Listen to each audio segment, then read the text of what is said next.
this video, I'm going to talk about foods that we crave versus foods that we need. Now, there's a difference between what our bodies need and what our minds crave to eat. Foods that our bodies need are usually high in nutrients and lower in calories.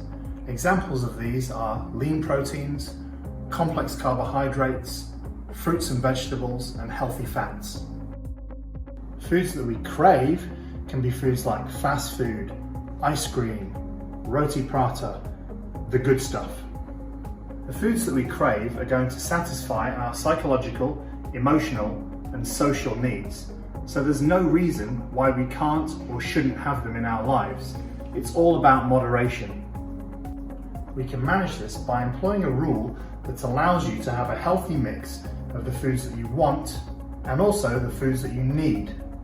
This can be done by applying an 80-20 rule. An 80-20 rule means that you can have 80% of the foods that your body needs and 20% of the foods that you crave or fancy. This can be done on a daily basis, or you can actually do it in every single meal. How do we do this? So we're going to go back to when I spoke about in a previous video using your hand to measure portion sizes. So it's very simple. For the 80-20 rule, what we can do is if you have a food that you fancy, be it a dessert or just something that you want to add into your meal that is not necessarily a food that you need, then all you have to do is replace one handful of carbohydrates with that food. Now, of course, it has to be an equivalent size. So you couldn't have a whole cheesecake and just remove one handful of rice from your meal, for example. It doesn't work like that. Of course, it has to be like for like. This can also apply with alcohol. So if you want to have a drink with your meal, what you can do is just remove one handful of carbohydrate from the meal. So you would have things like maybe like a bottle of beer or a glass of wine or a small cocktail or a shot of liquor. Remove one handful of carbohydrate from the meal and you can have a drink with your meal. No big deal. Now you're able to balance your physiological needs with your psychological cravings. Win-win.